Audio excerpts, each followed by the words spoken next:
For 35 years, one man stood beside Phil Mickelson through absolutely everything: the gambling losses, the Saudi backlash, the sponsor exodus, the clubhouse bans. Through every single controversy that would have made any other agent run for the hills, Steve Loy stayed. He recruited Phil when he was just 15 years old. He coached him through college. He quit his job to become his agent. They were inseparable. Until now. In a move that has sent shockwaves through professional golf, Loy has officially dropped his biggest client. After more than 2 decades as Phil's agent and 3.5 decades of personal history, the man they call Coach has finally walked away. And the trigger? A bitter, ugly public fight over exactly $2.4 million.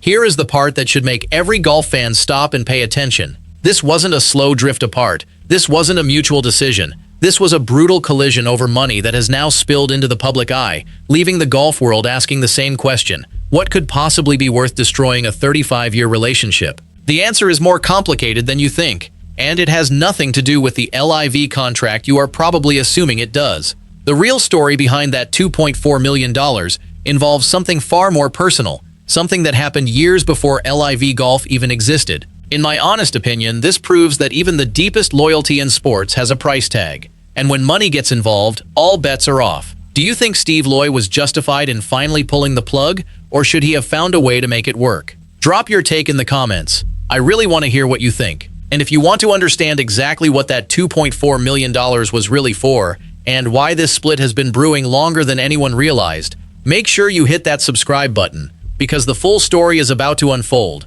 and it changes everything you thought you knew about Phil Mickelson's final chapter. But before we get to what actually went wrong, you have to understand who Steve Loy really is. He wasn't some hired suit Phil picked out of a phone book. He was the coach who spotted a raw 15-year-old Phil at a junior tournament and decided that kid was going to be special. He recruited him to Arizona State, molded his game for years, and when Phil turned pro in 1992, Loy didn't just shake his hand and wish him luck. He quit his own coaching career, the career he had built his entire life around, to become Phil's agent. He changed everything because he believed in Phil Mickelson. For 3 decades, Loy wasn't just the agent. He was the fixer, the confidant, the guy who picked up the pieces every single time Phil's world threatened to collapse. He was there when the FBI sniffed around Phil's insider trading investigation.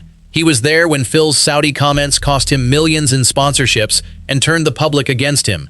He was there when Phil admitted to gambling away over $100 million, a number that would make most agents flee in terror. Through every public humiliation, every personal scandal, and every financial disaster, Loy stayed. He weathered storms that would have broken anyone else. He forgave the gambling. He forgave the Saudi comments. He forgave the public embarrassments and the private meltdowns. Through it all, Loy remained loyal, never wavering, never walking away. Which makes what happened next so shocking.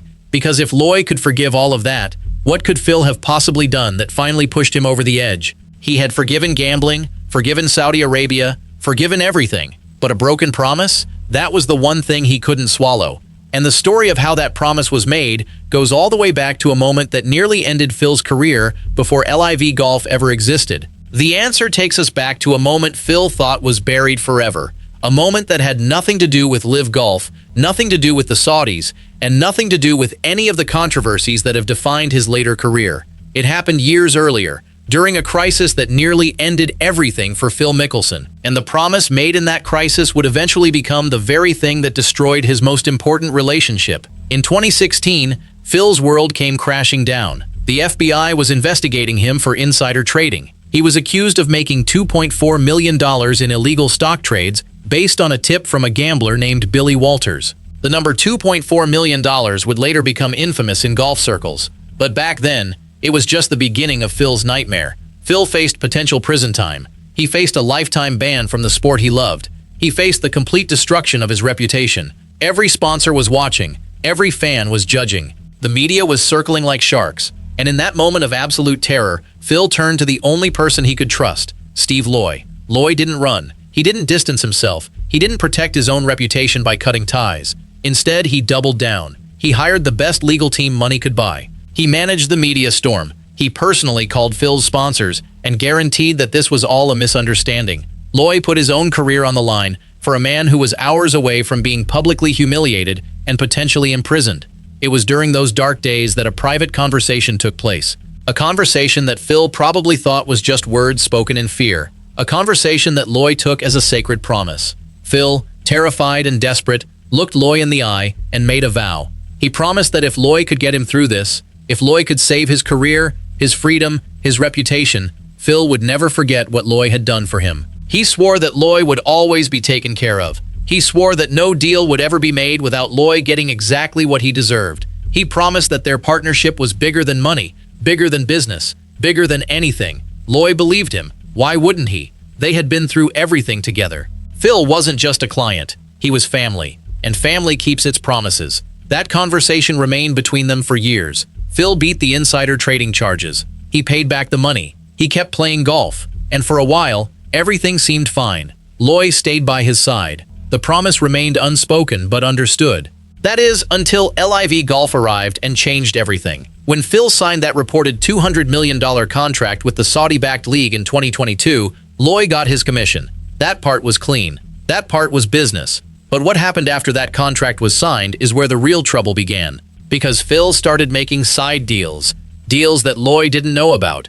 Deals that cut Loy out entirely. Phil was playing a different game now. A game that involved private agreements, secret negotiations, and money that never passed through the normal channels. And one of those side deals generated exactly $2.4 million in additional compensation. The same number that had haunted Phil during the insider trading scandal. The same number that had nearly destroyed his career. The same number that was now about to destroy his most important relationship. But the money wasn't the real problem. The secrecy was. Phil didn't tell Loy about the side deal. He didn't give Loy the opportunity to negotiate his commission. He didn't even mention it existed. Loy only found out when someone else in the golf world casually mentioned it, assuming Loy already knew. That was the betrayal, not the number, the secrecy. Phil had made millions, but he had made them alone. And Loy only found out when someone else in the golf world casually mentioned it, assuming Loy already knew. Imagine being Steve Loy in that moment. You gave up your coaching career for this man. You stood by him during a federal investigation. You defended him when the world called him a traitor. You held his marriage together, his finances together, his sanity together. And then you find out, not from him, but from a third party, that he signed a separate deal and kept every dollar for himself. The $2.4 million was just the number. The real wound was that Phil didn't even have the decency to tell Loy about it. Loy could have gone public immediately. He could have filed a lawsuit. He could have leaked the story to the press and destroyed Phil's already crumbling reputation. But he didn't. For months, he stayed quiet. He gave Phil the chance to do the right thing. He waited for a phone call that never came. He waited for an apology that never arrived. Instead, Loy decided to confront Phil directly. He flew to Florida to meet Phil face to face. He wanted to look the man he had known for 35 years in the eye and ask him one simple question: why? The meeting was tense. Loy explained everything: the sacrifice, the promise, the years of loyalty, the betrayal of being kept in the dark. He told Phil that the $2.4 million wasn't the issue. The issue was trust. The issue was respect. The issue was that Phil had broken a promise made in the darkest moment of his life. Phil's response was cold. He said the side deal was personal, not professional. He said Loy already got his commission from the main LIV contract. He said the $2.4 million wasn't Loy's concern. And then came the words that destroyed everything. You got yours. Now I want mine. That was the moment Steve Loy realized that the Phil Mickelson he had known since age 15 was gone. The man standing in front of him was someone else entirely. Someone who saw Loy as an employee, not a partner. Someone who had forgotten every sacrifice, every sleepless night, every moment Loy had put his own career on hold to save Phil's. The promise made in 2016 meant nothing. The loyalty meant nothing. The 35 years of friendship meant nothing. That conversation in Florida didn't end with a handshake. It ended with Loy walking out, silent, and getting on a plane back to California. And in that moment, he made a decision that would take him over a year to execute. A decision to destroy everything he had built with Phil, piece by piece. He didn't fire Phil immediately. He waited. He watched.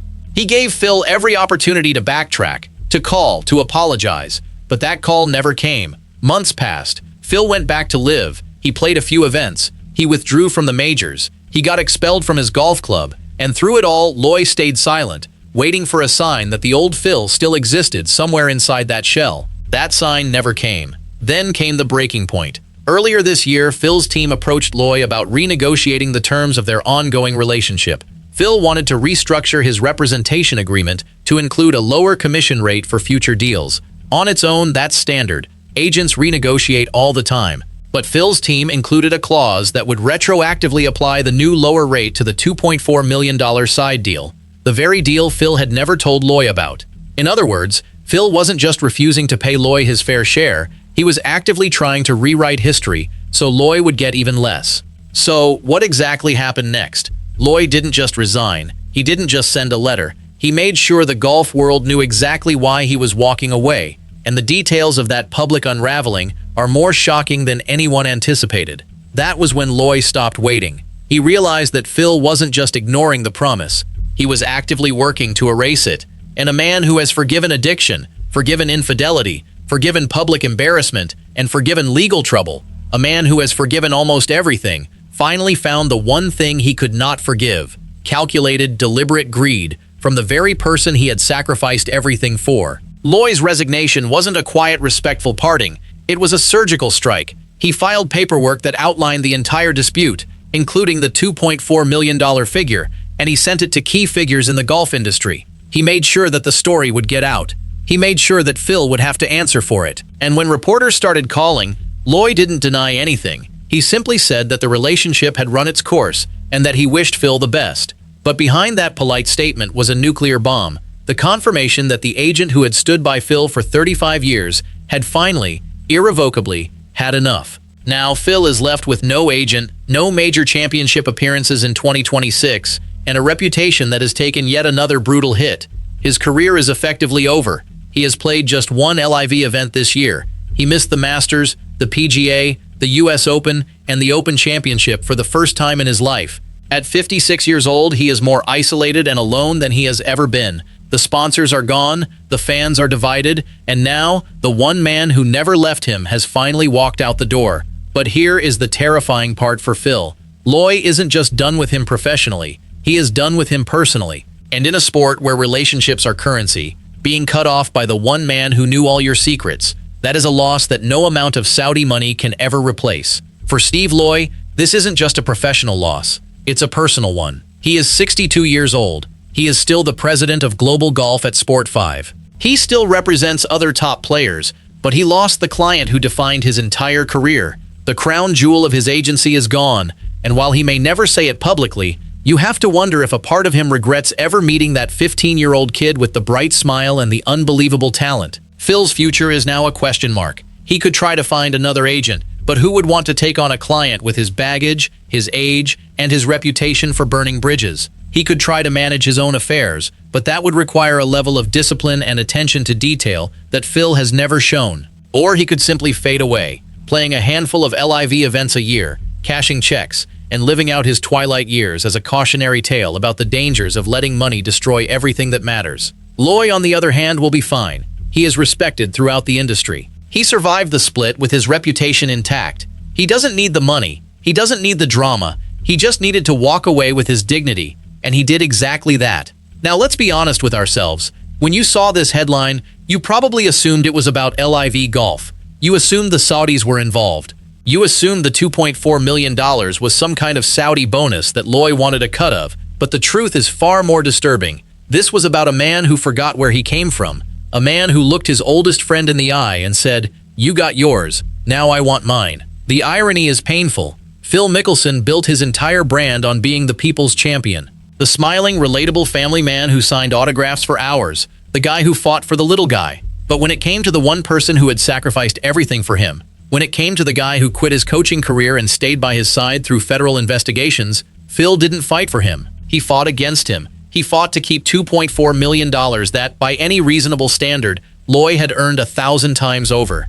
That is why this story matters. Not because of the number, not because of the agent, not because of the golf. It matters because it reveals something ugly about the intersection of money and loyalty. It shows that even a 35-year friendship can be undone by a single moment of selfishness. It shows that when someone shows you who they really are, you should believe them the first time. Phil Mickelson has always been a complex figure. He has given us moments of joy that we will never forget. He has played shots that defied logic and won championships that seemed impossible. But he has also made choices that left us scratching our heads. And this choice, To betray the one man who never betrayed him might be the most disappointing of them all. In the end, Steve Loy didn't just drop a client. He ended a chapter of his own life. And Phil Mickelson didn't just lose an agent. He lost the last person on earth who still believed in him. The golf world has moved on. The majors are being played without him. The fans are finding new heroes. And somewhere in California, Steve Loy is probably sleeping better than he has in years because he finally stopped carrying Phil Mickelson's weight. What do you think? Was Loy justified in walking away after everything he endured, or should he have tried one more time to salvage the relationship? I honestly want to know where you stand on this. Drop your thoughts in the comments below. And if you want to stay updated on every new development in this story, because trust me, this isn't over yet, make sure you hit that subscribe button. There are more twists coming, and you do not want to miss what happens next when Phil Mickelson faces a world without his coach by his side.